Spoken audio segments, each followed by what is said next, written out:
Welcome back, ladies and gentlemen.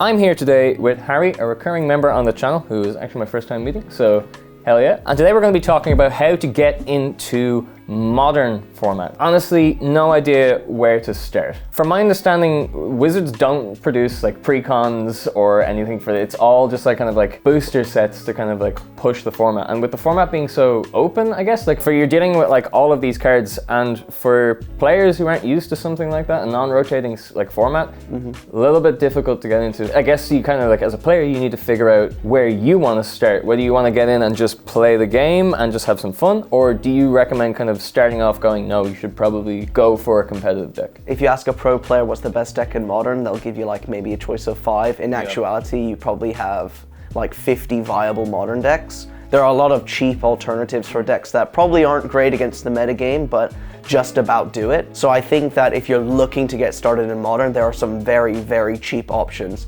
For example, Fetchless Burn, so you can just go for the Modern Burn deck with no fetch lands. You can also go with Storm, Fetchless Storm. While mana is very important in Modern and in a very fast and aggressive format, the way to make decks cheap without really hitting the game plan of a deck is by taking a deck list, remove those expensive lands, and then hopefully build towards buying the better lands to improve your deck. How important is something like skill level? I mean, are you going to get like locked out of competing if you don't pick up like one of the top 5 meta decks? Or do you think somebody who is exceptionally skillful can pilot a deck and take down those kind of giants of the competitive scene? When you have so many cards in the card pool, there are many, many, many interactions and rules that you need to know. So while yes, having a good deck is important, also understanding how your cards interact with your opponents is also extremely important as well. So for example, the card Death Shadow. This is a very, very popular card in the format right now. It's really complicated with how the life loss works with the combat step with Death Shadow, for example. Knowing these small interactions with some of the key creatures and the key spells in the format really decide if you're going to win a game or not. Because I would rather know exactly all the interactions in Modern and have a deck that I don't think is great. I'd rather play a bad deck well than a good deck badly. I think that really matters in Modern. So with the variety of like the card pool and stuff like that, as we've kind of mentioned, you have a lot of different ways of playing the game, surely. There's so many different cards that like when you rock up to a tournament or to like Friday Night Magic or something like that, what are you kind of expected to see going to like one of these events? I like to divide the format into 4 categories. You have aggro, combo, mid-range, and control.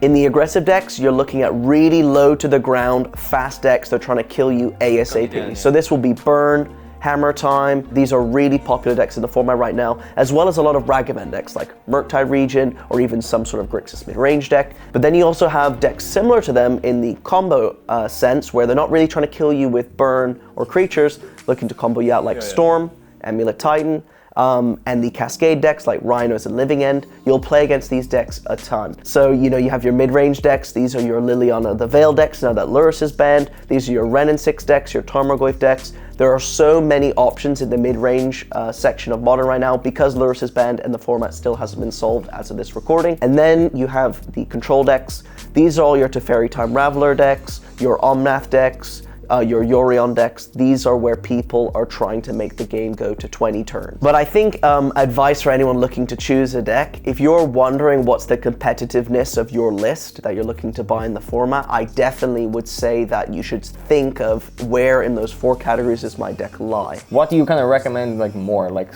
focusing on?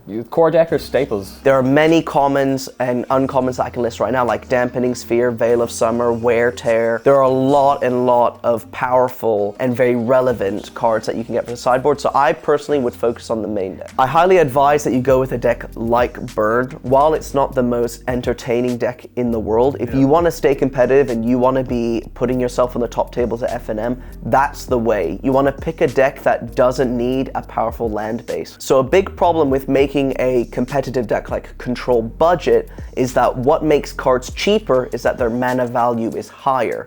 So for example, Teferi Time Raveler is a decently expensive card. There's no true budget substitute. So I believe that if you want to get into Modern for cheap, it's better to get a competitive deck that's cheaper than try to get a very expensive deck but with a load of substitutes. I would rather go into the format with Burn, see if I like how the metagame plays out, see if I like the tournament style, and then say, okay, look, I've got to commit 600 euros for a really nice deck using the shopping wizard at Cardmarket. and then go from there. I personally believe that Modern is a format where it's better to invest a lot in at the start, rather than, let's say, spend 300 euros now on a budget deck and then spend 700 euros over the course of the next year slowly changing things. The deck list that you might be wanting to build towards over a year might not even be viable by the time you get there.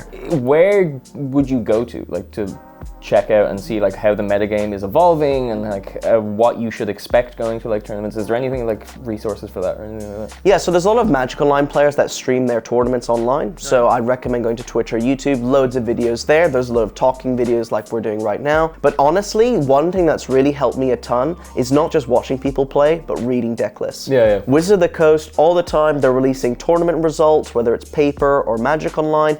Just read through deck lists. You'll see cards and you'll slowly realize, you know, why are Death Shadow playing a load of fetch lands and shock lands in their deck? Or for example, why does Amulet Titan play Valakut when they don't have any mountains in their deck? There are many, many things that people do in deck building that you might not be able to work out by watching people play, and it's better to just read deck lists. So I like to read deck lists, watch people play, ask questions, you know, don't be afraid. I think a lot of people are too worried to look dumb or whatever. Asking questions, reading and watching really, really does help. What decks do you think you should kind of like look at now in the Modern format and just focus on kind of either just expect to see at tournaments because they're just so powerful, or like what you should just be prepared to like encounter when you're playing? I would say my top 5 right now would be something along the lines of Blue-Red Murktide, Amulet Titan.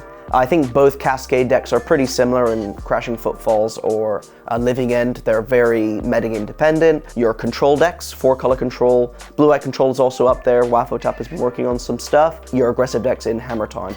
So I think those are your 5 decks that you should be looking at. I think all of them are pretty reasonable to be playing with in the format right now. What deck do you recommend that I personally should be getting into? Because I like either kind of finishing off in one go, being like, haha, here's my big combo. Just something like nice about that, kind of a Timmy more so. I also love kind of that slow grindy, like kind of like, no, I'm gonna control the pace of the game as well. So honestly speaking, it would easily be 4-color control. Yeah. That's one of the control decks that I feel like you assemble a combo once the game is over. In Omnath plus the Planeswalkers, easily 4-color control is your control/combo. So a nice kind of format. like a nice set of like playstyles that you can kind of like find yourself falling into if you have to kind of fall back on a different strategy. Okay, cool. Thanks guys for watching. If you like this kind of content, don't forget to like, subscribe, hit that bell, and let us know what you think about this video in the comments, and let us know what deck you think I should get into as well, because I'm sure you guys all have different opinions.